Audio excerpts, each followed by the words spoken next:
Primeiramente, né, e aí a gente percebe, né, que a União ela nunca se dá mal. Ela vai ter que repassar uma série de montantes, né, por conta do compromisso assumido aí com a emenda e determinado no próprio texto, mas ela aproveitou também já para instituir, ainda mais nessa onda da questão do meio ambiente, muito atual, né, muito impactante, ela aproveitou para essa possibilidade aí de inserção, né? Então, nós tivemos uma nova regra de competência inserta no artigo 153, inciso 8 do texto constitucional, que diz especificamente o seguinte: como todos sabem, o 153, né, compete à União instituir impostos sobre. E aí nós temos tradicionalmente importação, exportação, imposto de renda, o IPI, o IOX, né, vulgarmente conhecido como IOF, o ITR e o IGF, Imposto sobre Grandes Fortunas, que é uma regra de competência que até hoje está ali paradinha no texto constitucional.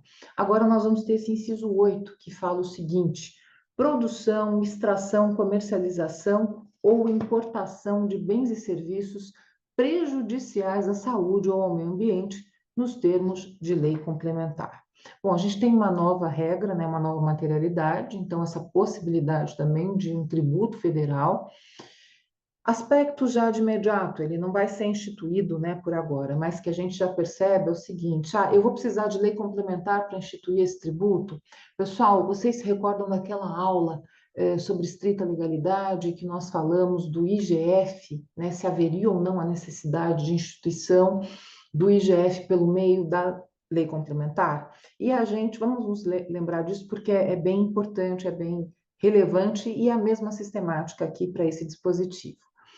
No artigo 148, que fala sobre empréstimos compulsórios, no 154, inciso 1, que fala sobre aquele famoso imposto, né, de competência residual da União, a redação diz o seguinte: que a União Federal poderá instituir, mediante lei complementar, no 148, empréstimos compulsórios para fazer frente às despesas, né, decorrentes de calamidade pública, guerra externa à iminência, ou então, no caso de investimento público de caráter urgente, de relevante interesse nacional, e no 154.2, naquelas situações, né, dos impostos não compreendidos ali na sua competência tributária, e desde que não sejam cumulativos, enfim, aquela situação da residualidade que nós chegamos a estudar. Esse mediante, a gente percebe que eu vou precisar da lei complementar para o exercício dessa competência tributária. Mas, quando nós falamos do IGF, nos termos de lei complementar, então, a União Federal poderá instituir impostos sobre 7 grandes fortunas nos termos de lei complementar. A mesma coisa aqui, artigo 153, impostos sobre produção, extração, comercialização, importação, nos termos de lei complementar. O mesmo raciocínio. Necessito da lei complementar para instituir este novo imposto sobre produção, extração, comercialização de bens e serviços prejudiciais à saúde ou ao meio ambiente? A minha resposta tecnicamente, não precisamos da lei complementar para a instituição do tributo. A lei complementar, ela vai ser necessária para quê? A mesma estrutura sistêmica que a gente apontou na nossa primeira aula de hoje, que a gente revisou, e que nós precisamos do quê, pessoal? Norma geral de direito tributário para deliberar sobre o quê? O que fala o artigo 146, inciso 3, a linha A?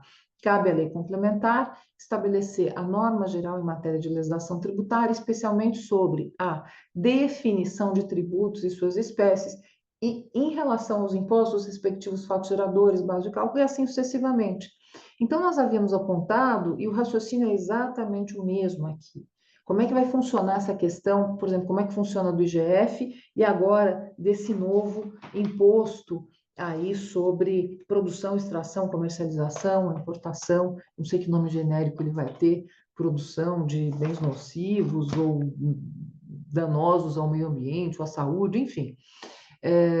Nós temos que ter o quê? Primeiramente, uma lei complementar exercendo esta função, que é esse nos termos de lei complementar. Olha, a norma geral, o que significa, o que é produção, extração, comercialização, importação, o que é um bem prejudicial à saúde, como é que eu defino isso? Essa definição tem que estar ali.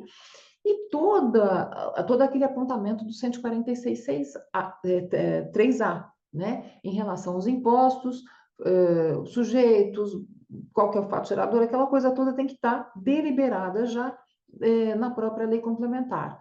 Sem prejuízo de depois de 2, 3, 4, 5 anos, quando for conveniente, oportuno, agora eu vou, legislativo, editar a lei respectiva que cria esse tributo. Uma lei ordinária, por exemplo, nos termos daquela lei complementar. É óbvio, é claro, que eu posso ter uma única lei complementar, já exercendo os dois papéis. Mas aí, lembra? Revejam essa aula, né? A gente vai ter que perceber que essa lei complementar, ela é ao mesmo tempo nacional e federal. Ela exerce essas duplas funções. Se eventualmente eu tiver a instituição desse tributo já de cara pela lei complementar, no futuro eu quero aumentar uma alíquota, modificar determinado item, pode ser feito por lei ordinária? Pode.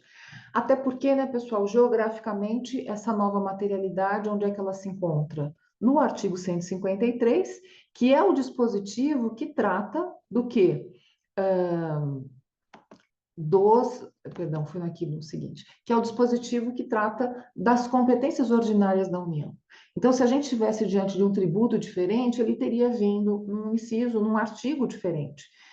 O 148 é um tributo diferente, né, que fala dos empréstimos compulsórios, idem as contribuições, todos esses novos aqui que foram dispostos em artigos diferenciados. Então, a mensagem, né, do legislador derivado, constituído derivado, ao colocar mais um inciso ali ao 153, é dizer o seguinte: olha, a gente está diante de um imposto de competência ordinária que vai seguir o mesmo regramento dos demais impostos ordinários da União, tá?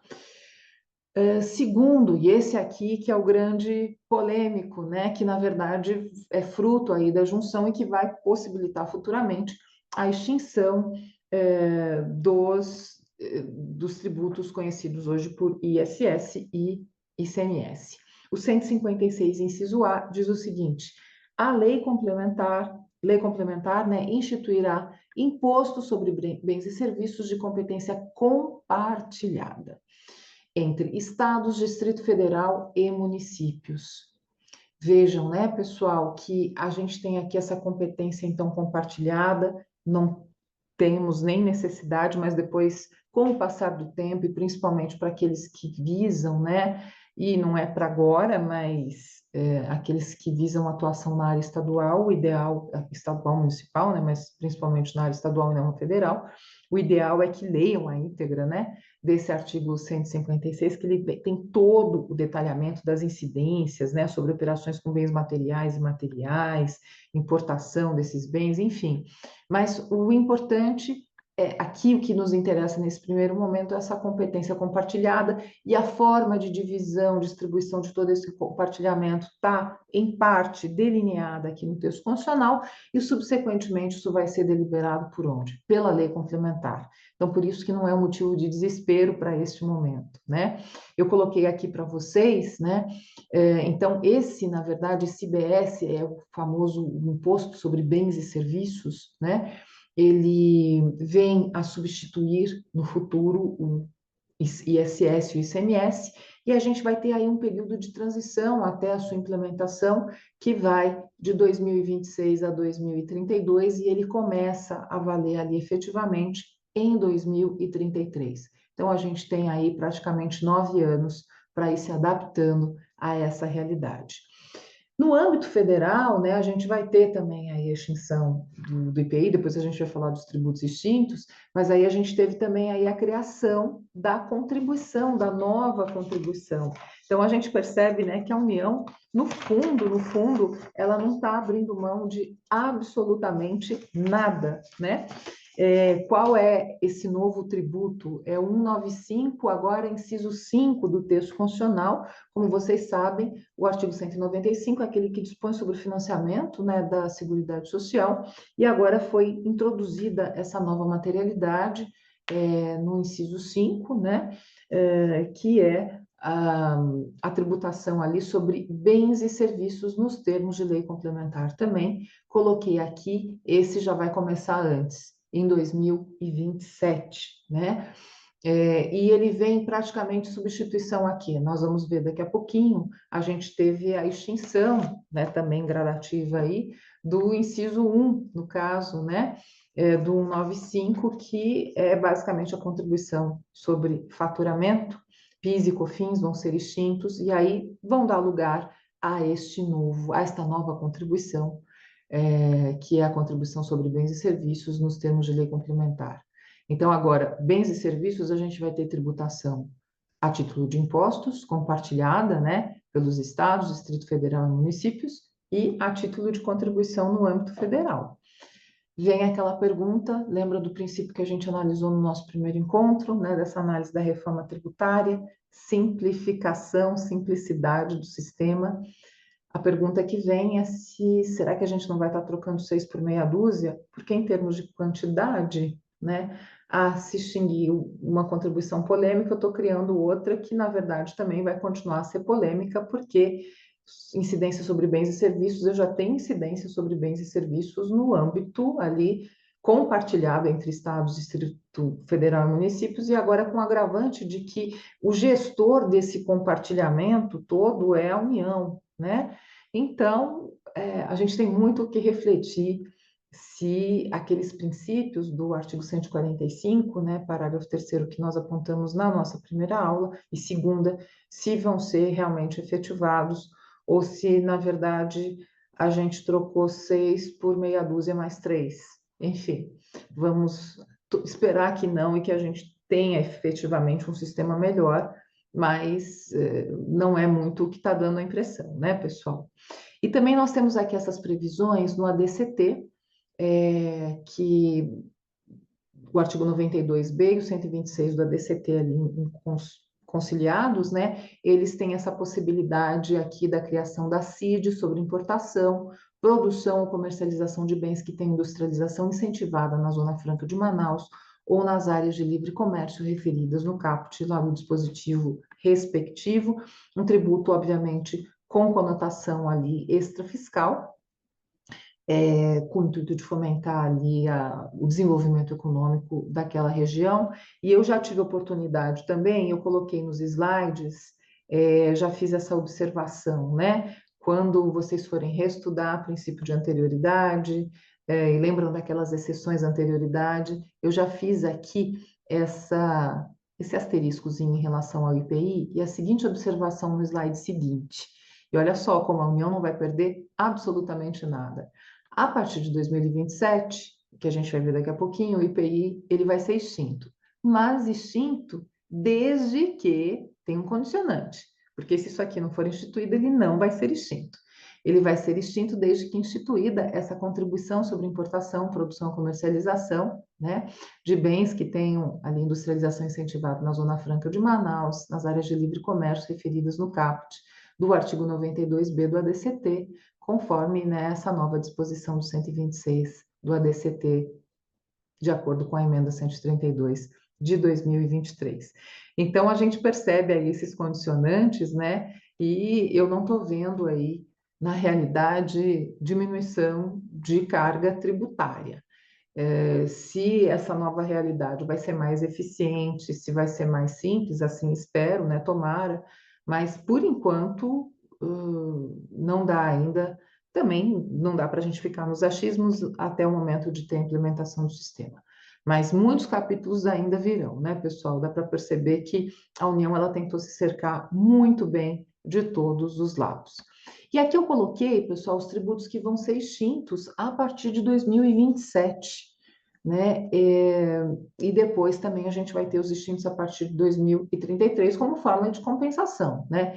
Então, em 2027 a gente vai ter extinção do atual 1951B e 4, que são especificamente o quê? A polêmica, né? As polêmicas aí, contribuições, a contribuição para custeio da Seguridade Social, incidente sobre a receita ou faturamento, e, no caso do 4, do importador de bens ou serviços do exterior, ou de quem a lei a ele equiparar. E também nós vamos ter extinção do Programa de Integração Social, o PIS, que está previsto no artigo 239, olha o que eu negritei ali, desde que instituída aquela contribuição do 195.5, ou seja, a contribuição sobre bens e serviços, né? Então, a qualquer atraso, não implementou, fica tudo como está, né? Então, resguardada a reunião de toda e qualquer forma, né? Em 2027 também a gente vai ter a extinção do IPI, previsto no artigo 156, inciso 4. Olha que observação também que nós já apontamos lá, né? E tá quando vocês forem estudar a anterioridade novamente. Vai ser extinto em 2027, desde que instituída aquela contribuição prevista no artigo 92 B do ADCT.